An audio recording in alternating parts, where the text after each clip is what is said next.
Okay. Okay.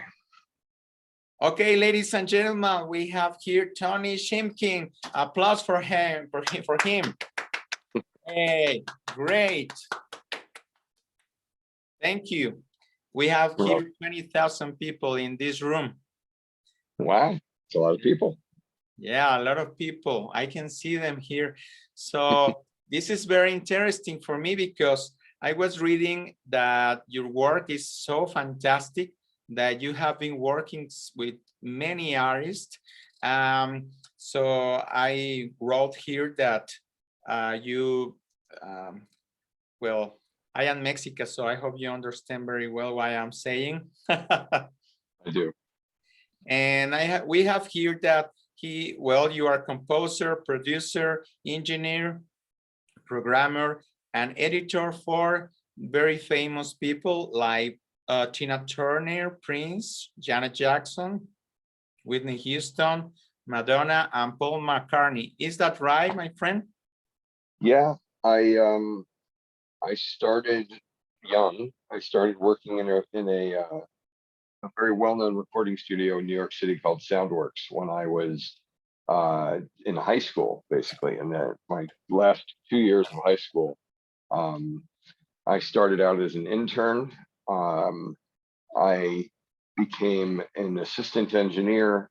I started working as an editor. I started working as an engineer, and then I started working for a record producer who worked there often. But while I was there, we did a lot of remix work, and we got to do remixes of Mariah Carey and Whitney Houston and Luther Vandross and Paul McCartney and, you know, all the artists you just mentioned. And then, you know, as well as going on to write and produce original songs too. One of the songs of Paul McCartney is, it has a French title, no? Yeah, it's called Où est le soleil, which is Where is the Sun? Yeah. And yeah, I mean, the best part of the whole process was not just working, obviously, on something that Paul McCartney was, you know, a project of his. The best part of the whole thing was after we were done and sent it back to him, was receiving a phone call from him to you know, personally let us know how much he appreciated and liked what we had done.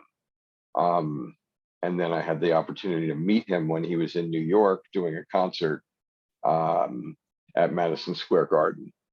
And so we went down to Madison Square Garden when he was doing his sound check, and we were there to pick up tapes from the live show that he was doing. And so I was standing at the live console where they were mixing and getting the sound check done, and he was on stage, and then he walked from the stage to where we were, and he said, oh, so he said, so you're going to be listening, you know, to these tapes? I said, yes. And he's like, oh, you're the one who gets to listen to all my mistakes. Wow, it's wonderful that you work with this genius of the music. If they are genius, I suppose that you are a genius of the produce as a composer and writer and producer too. Do you consider yourself as a genius in the music? No, because there's so many people I've had the opportunity to work with throughout the years that I would give that title to. Yeah, there's a very famous engineer by the name of Al Schmidt. He recently passed away, but he had worked with everybody from Barbra Streisand to Frank Sinatra to Natalie Cole. So, yeah, I mean, just every one of the biggest artists in the world. And he was a master at his craft. And getting to watch people like him work and seeing what their process was like and how much knowledge they've acquired throughout time. Plus, he was a really, really nice guy. Wow. The reason I call somebody like that a genius is because his talent was his ability to hear things and not to have to rely on technology and studio tricks to try to get a sound. He was just very, very good at the craft of recording at the craft of mixing, and it didn't take him very long. So it could fool you. You could think, oh, he doesn't do a lot. He did it in 2 hours, but he did in 2 hours what many of us would spend 2 days doing.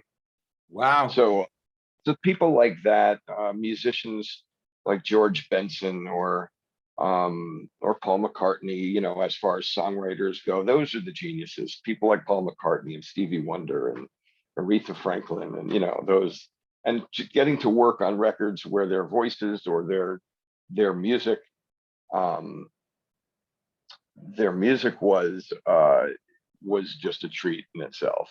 Or like Mariah Carey when she first in her first record, you know, to hear that voice, you know, when before, you know, anybody else was really hearing it. You know, Janet Jackson, Luther Vandross, you know, like people like that. Those are the geniuses I consider in the Yeah. business.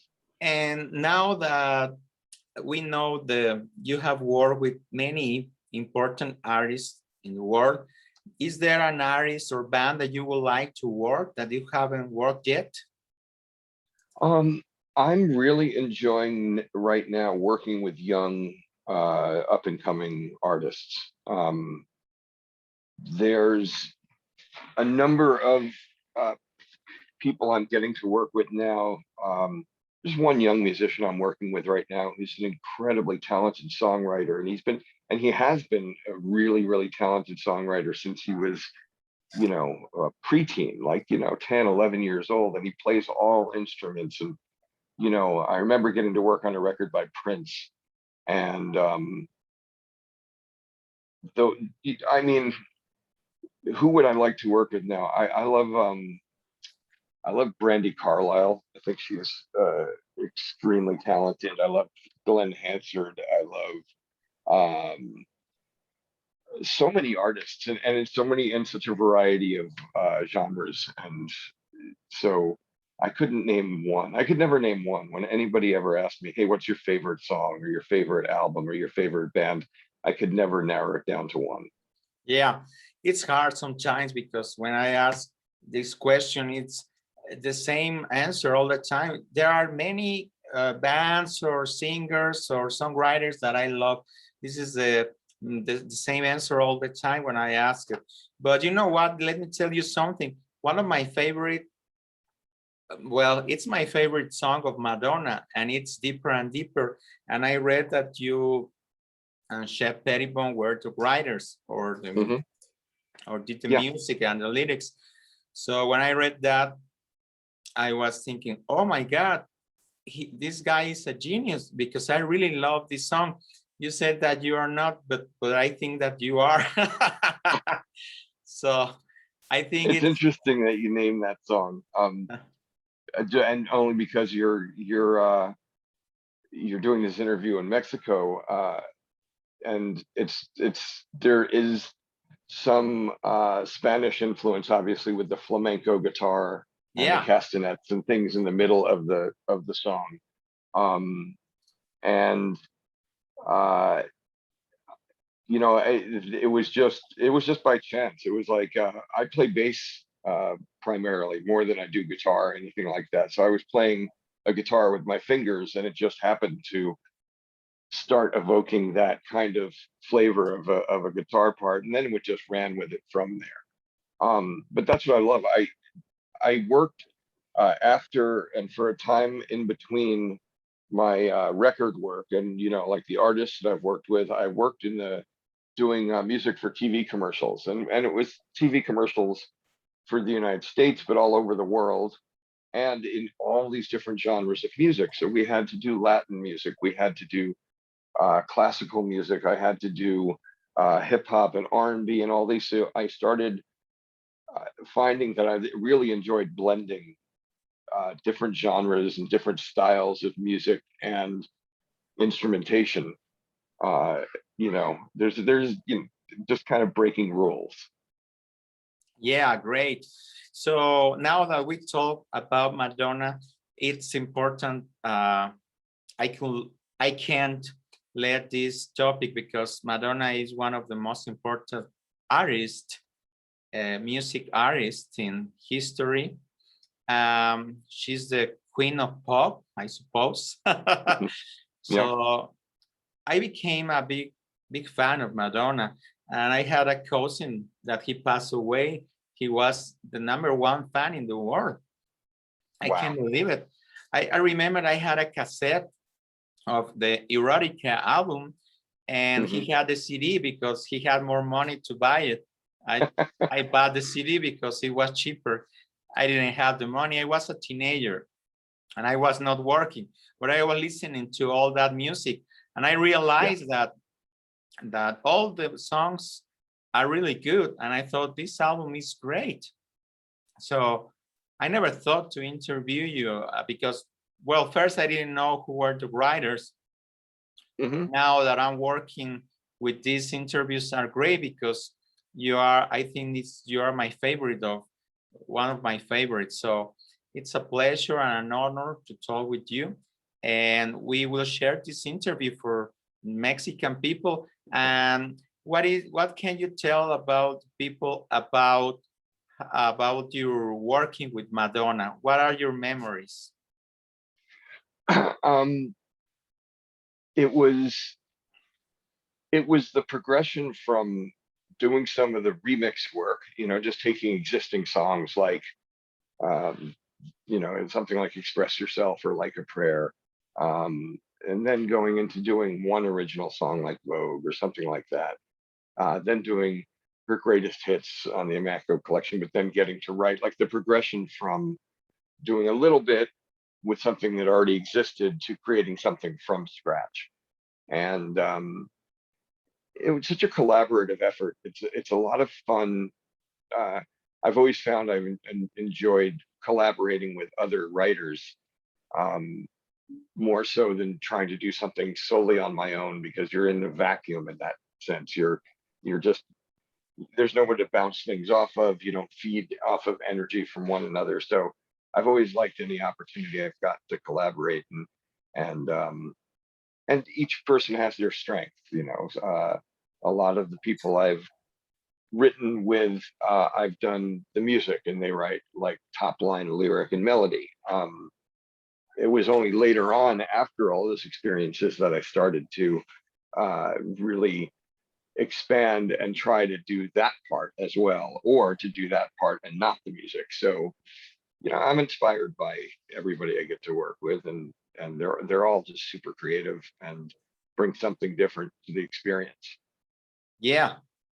Okay, I have another question. I hope you have the time for this. Sure. This is very interesting because it's what advice can you share with the young talents?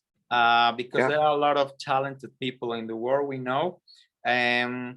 So what is important to tell you? What they have to do in the music business to accomplish their goals?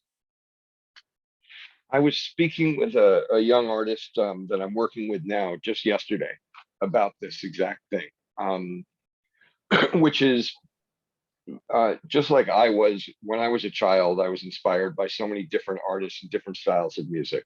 I recorded things off the radio. I made compilation tapes of my favorite things. And then I dissected it, like if there was a bass part I liked, I learned it, I played along with it. So I think everybody, when they're young and just starting in the music business, have inspiration that they draw upon, that they sometimes, and I did too, you try to emulate. You go, I love the way this sounds, so I want to do something like that.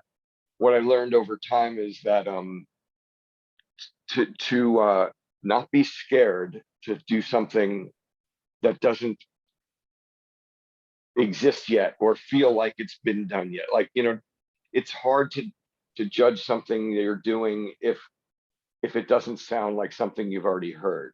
And your instinct would sometimes be at that point, which is wrong, to believe that it's not right because you haven't heard something like it before. So for young people, I'd say draw upon all your musical inspirations, but then, don't be afraid to experiment and to make something your own and to add, or to break the rules, because that's how all the greatest new music comes about. It's, rules are broken.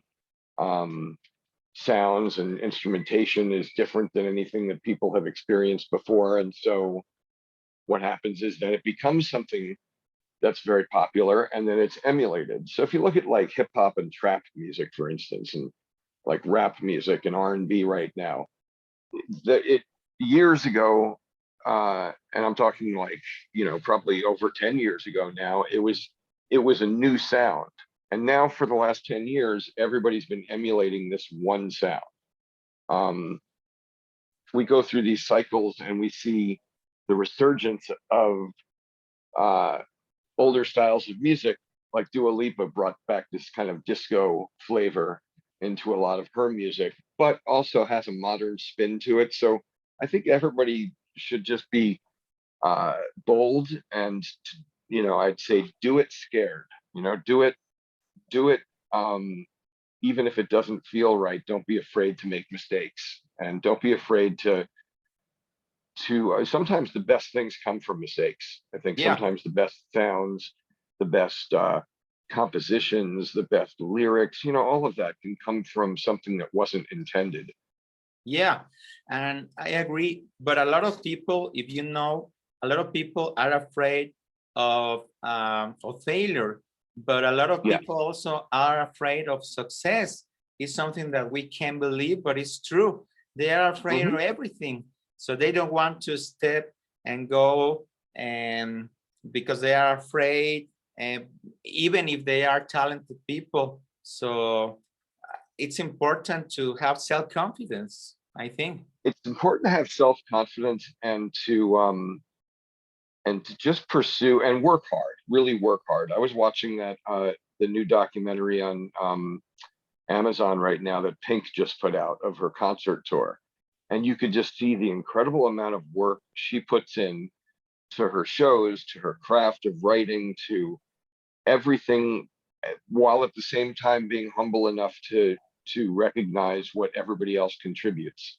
So that's the other thing I'd just say is no matter what success you have at any point, don't let it go so much to your head that you're dismissive of other people, or you're not grateful to what other people contribute and bring to the craft, because it really does take a lot. Like, so if you become a successful writer and have a successful album, and then you have to go on tour, so you're going to need a musical director, you're going to need somebody to work on dancing and choreography and stages and logistics, from management to touring to contracts and lawyers and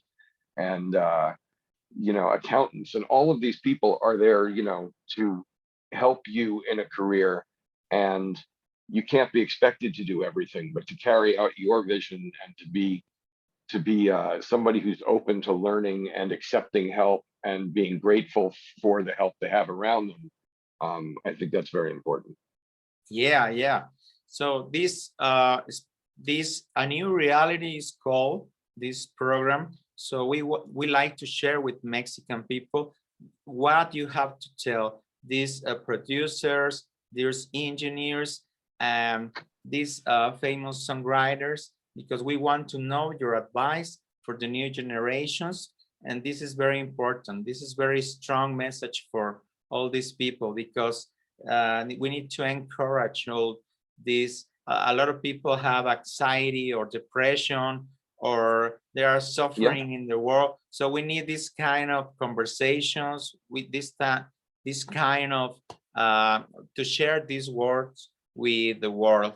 So that's Yeah. why I am very grateful with you, because you share your talent, but also your message to Latin America. Yeah, I couldn't agree more with what you just said, which is for artists, wherever they may be. So in this case, in Latin America, to bring their truth to the music, whether it's pain, if it's depression, if it's economic strife, if it's joy, if it's whatever it is, whatever the truth is for you, that's what should come out and be in the music. Um, one of the things I remember hearing, which I loved, and one of my favorite artists who I still have not seen live. I made it a point. I was going to go to a live concert and it was right before or right when the pandemic was starting. So I think the concert was canceled. But I was really looking forward to seeing Rodrigo and Gabriela because Oh yeah. they Oh are, yeah. I They remember played. years ago hearing them, yeah, flamenco guitar, and they're so connected the way they play together. But I remember hearing a version of Stairway to Heaven that they did. So, you know, I hear something like Led Zeppelin's Stairway to Heaven, but they did it in a way that was authentic and personal and bold and different and exciting. And, you know, so I don't think you have to trade your heritage, your background, your musical style that you grew up with, uh, and mold it and mold your music to fit what is popular in North America or in Europe or anywhere, but that you can bring your authentic self and what you've grown up with and bring it to your music. Yeah. And I would like also to ask, people should, these young talented people should pay attention to the music business, talking Yes, about money, or just doing art with no business? I think both. I think you need to have a, a really good awareness of how the music business works now. It's very, very different than back the days when I was doing remixes for Prince or Madonna or Mariah Carey or any of those people. People got paid $30,000, $40,000 to do a remix. Now they do them for free. They do them in their bedroom. An up and coming artist now isn't groomed and developed by a record label the way they used to be.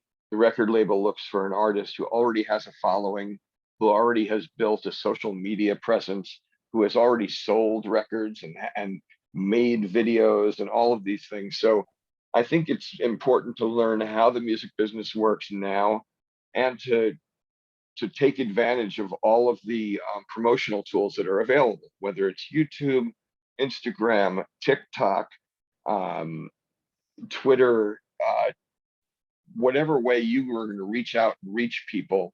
There's so many ways for the artist to do it now on their own. And Yeah. that also allows them to remain authentic to who they are.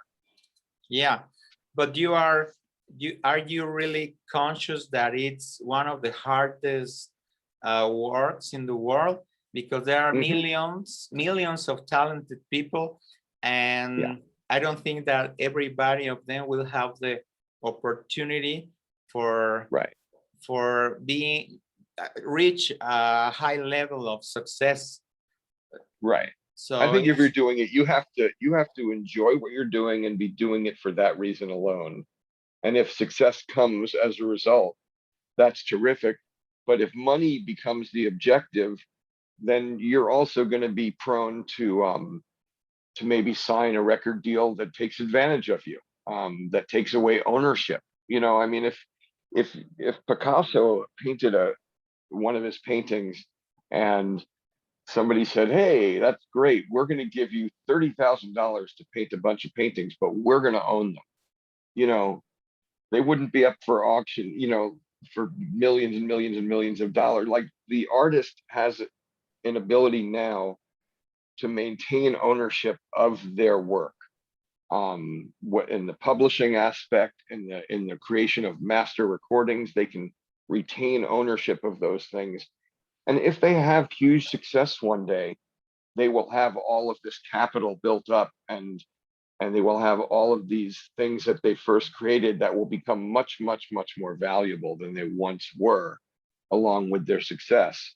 But if you want the quick money from somebody and you sign that away, you've lost it forever. And you saw yeah, it with Taylor Swift did it. She has to re-record all of her early recordings now if she wants to control them, to be able to use them, because yeah, she made a good deal of money from them, but she doesn't own them anymore. They're not hers. And just like Michael Jackson bought a huge chunk of the Beatles catalog, you yeah. know, that wasn't theirs. Paul McCartney had to buy it back. Um, yeah, Yeah, it's we're living in an age now where artists do have an ability to dictate and make some money in a smart way, but also to retain their power and their ownership and not have to give it away. And yet, you know, that means you have to be willing to struggle for a while. Yeah. Yeah, it's been a pleasure to talk here with you. Is there one last advice or greetings that you would like to share with Mexico? I'd say have fun, enjoy the process, enjoy the journey. Treat people well, treat yourself well, be kind to yourself, be kind to other people, Yeah, and enjoy music. enjoy music. Yeah, enjoy music and enjoy life and enjoy love, enjoy this Yes. world, enjoy everybody. So we are here to enjoy and be happy. And thank you very much, Tony, for being yourself, for being successful, for being to share your talents with the world. So thank you very much for your God gifts to the world. Thank you, Arnold. I appreciate that. Thank you very much. Hope to see you soon. Blessings Yes. and greetings from Mexico. Thank you. Thank you. Bye-bye. Bye-bye.